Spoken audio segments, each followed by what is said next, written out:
السلام علیکم ورحمۃ اللہ وبرکاتہ۔ اللہ تعالیٰ کا بہت شکر احسان، اس مالک کا کرم کہ اس نے ایک بار پھر ہمیں ان حلقات میں جوڑا جہاں ہم اللہ تعالیٰ کا ذکر اخلاص کے ساتھ کرتے ہیں اور سنتے ہیں۔ اللہ رب العزت ہمیں اور آپ سب کو دیر اور دور کے لیے قبول فرمائے، زندگی کی آخری سانس تک، دنیا کے آخری کونے تک ہم سے دین کا بہترین قبولیت والا کام لے، آمین ثم آمین۔ یہ سلیس درس قرآن کا حلقہ ہے۔ یہ ماہ رمضان میں پورا ماہ رمضان آپ یہاں پر سنیں گے درس قرآن انشاءاللہ تعالی۔ آج ہماری سورت ہے سورہ نساء، چوتھا پارہ ہے اور سورت ہے سورہ نساء۔ سورہ نساء کا تقریباً ایک پاؤ جو ہے وہ چوتھے پارے میں آیا ہے۔ یہ بھی مدنی سورت ہے اور اس میں 176 آیات ہیں۔ اسے سورہ نساء کبریٰ، بڑی سورہ نساء بھی کہا جاتا ہے، اور اس کے مقابلے میں جو 28ویں پارے کی سورہ طلاق ہے اس کو سورہ نساء قصرہ یعنی چھوٹی سورہ نساء کہا جاتا ہے۔ اور چونکہ اس سورت میں ایسے احکامات کثرت سے بیان ہوئے ہیں جو کہ خواتین یعنی نساء سے تعلق رکھتے ہیں، اس لیے اسے سورہ نساء کا نام دیا گیا۔ اس سورت کا جو حصہ چوتھے پارے میں ہے، اس میں بہت ہی اہم مضامین بھی ہیں اور احکامات بھی ہم انشاءاللہ اس میں سیکھیں گے۔ یعنی اس میں احکامات دیے گئے یتیموں کے اموال کے بارے میں، ان کے حوالے کر دیے جائیں، انہیں ہتھیانے یا عمدہ مال کو ردی مال سے بدلنے کی کوشش نہ کی جائے۔ یہ حکم یتیم بچوں کے بارے میں بھی ہے اور یتیم بچیوں کے بارے میں بھی، لیکن عام طور پر یتیم بچیوں کی میراث میں ناجائز تصرف زیادہ کیا جاتا ہے۔ تعارف اگر ہم اس کا دیکھیں تو یہ سورت آن حضرت صلی اللہ علیہ وآلہ وسلم کے مدینہ منورہ ہجرت فرمانے کے بعد ابتدائی سالوں میں نازل ہوئی۔ اس کا اکثر حصہ جنگ بدر کے بعد نازل ہوا تھا، اور یہ وہ وقت تھا جب مدینہ منورہ کی نوزائیدہ مسلمان ریاست مختلف مسائل سے دوچار تھی۔ زندگی کا ایک نیا ڈھانچہ ابھر رہا تھا جس کے لیے مسلمانوں کو اپنی عبادت کے طریقوں اور اخلاق و معاشرت سے متعلق تفصیلی ہدایات کی ضرورت تھی۔ دشمن طاقت اسلام کی پیش قدمی کا راستہ روکنے کے لیے سر توڑ کوششیں کر رہی تھی۔ مسلمانوں کو اپنی جغرافیائی اور نظریاتی سرحدوں کی حفاظت کے لیے نت نئے مسائل کا سامنا تھا۔ سورہ نساء نے ان تمام معاملات میں تفصیلی ہدایت فراہم کی، اور چونکہ ایک مستحکم خاندانی ڈھانچہ کسی بھی معاشرے کی بنیاد ہوتا ہے، یاد رکھیے ایک مستحکم خاندانی ڈھانچہ کسی بھی معاشرے کی بنیاد ہوتا ہے، اس لیے یہ سورت خاندانی معاملات کے بارے میں مفصل احکامات سے شروع ہوئی۔ اور چونکہ خاندانی نظام میں عورتوں کا بہت بڑا کردار ہوتا ہے، اس لیے عورتوں کے بارے میں اس سورت نے تفصیلی احکامات عطا فرمائے، اسی لیے سورت کا نام سورہ نساء ہے۔ جنگ احد کے بعد بہت سی خواتین بیوہ ہو گئیں، بہت سے بچے یتیم ہو گئے۔ سورت کے شروع میں ہی یتیموں کے تحفظ کے حقوق کے تحفظ کا انتظام فرمایا۔ آیت نمبر 14 تک میراث کے احکامات تفصیل سے بیان فرمائے۔ زمانہ جاہلیت میں عورتوں کے ساتھ طرح طرح کے ظلم ہوا کرتے تھے، ان مظالم کی ایک ایک کر کے نشاندہی کی گئی اسی صورت میں، اور معاشرے سے ان کے خاتمہ کرنے کی ہدایات بھی دی گئیں۔ نکاح و طلاق کے مفصل احکامات اس صورت میں بیان ہوئے ہیں۔ میاں بیوی کے حقوق متعین فرمائے گئے ہیں، اور یہ مضمون ہم کو آیت نمبر 35 تک ملتا ہے، جس کے بعد انسان کی باطنی اور معاشرتی اصلاح کی طرف توجہ دلائی گئی۔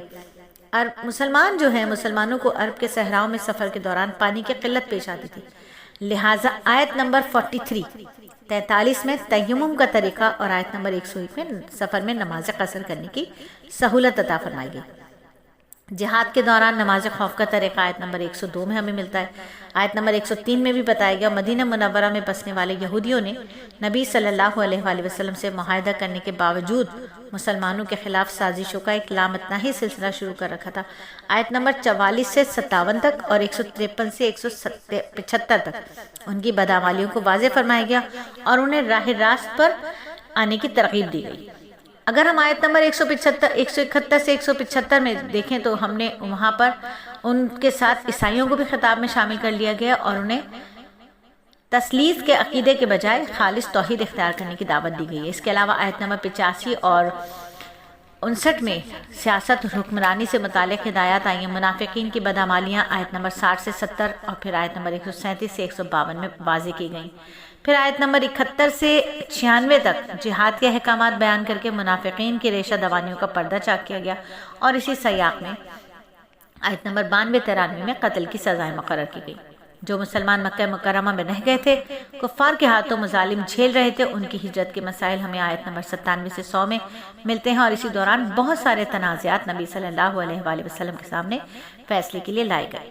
آیت نمبر 105 سے 115 میں ان کے فیصلے کا طریقہ آپ صلی اللہ علیہ وآلہ وسلم کو بتایا گیا، اور مسلمانوں کا اپنا فیصلہ دل و جان سے قبول کرنے کی تاکید کی گئی۔ آیت نمبر 116 سے 126 تک توحید کی اہمیت واضح کی گئی۔ خاندانی نظام اور میراث کے بارے میں صحابہ کرام رضی اللہ تعالیٰ عنہم اجمعین نبی صلی اللہ علیہ وآلہ وسلم سے بہت سوال پوچھا کرتے تھے۔ آیت نمبر 127 سے 129 تک اور پھر 176 میں ان سوالات کا جواب دیا گیا۔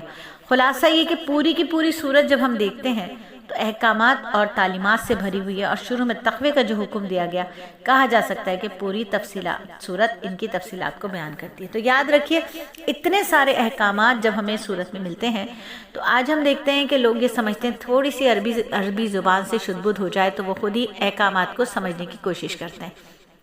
یاد رکھیے، احکامات مفتیان سمجھاتے ہیں، وہ جنہوں نے سالوں ریاضت کی ہوتی ہے، سالوں مدارس کی چوکھٹ پر بیٹھے ہوتے ہیں، اساتذہ کی سرپرستی میں بیٹھے ہوتے ہیں۔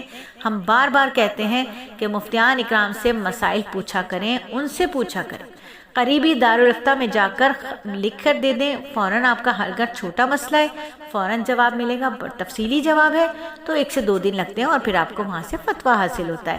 تو بالکل گھر بیٹھے جو عام لوگ ہوتے ہیں ان سے برائے مہربانی احکامات کا حکم ان سے نہ پوچھیں، آپ خود سے قرآن کو نہ سمجھنے کی کوشش کریں۔ مدنی صورتیں اساتذہ کی سرپرستی میں اساتذہ سے پڑھی جاتی ہیں تاکہ احکامات کو صحیح طریقے سے سمجھ سکیں۔ آج جو اتنے زیادہ مسائل گھر گھر میں ہوئے ہیں، طلاق سے متعلق مسائل ہیں، وراثت سے متعلق مسائل ہیں، یتیموں کی سرپرستی سے متعلق مسائل ہیں، دوسری شادی کے حقوق و فرائض ہیں، یہ تمام چیزیں ہم نے مفتیان اکرام سے پوچھنی ہے۔ دارالافتاء کس لیے بنے ہوتے ہیں؟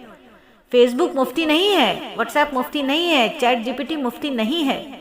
یاد رکھیے، یہ باطل کی بنائی ہوئی چیزیں ہیں، یہ کفار کی بنائی ہوئی چیزیں ہیں، یہ ہمیں کہاں صحیح شریعت بتائیں گی؟ الحمدللہ اللہ تعالیٰ نے ہمارے اکابرین کا، ہمارے علماء کرام کا سایہ ہم پر سلامت رکھے۔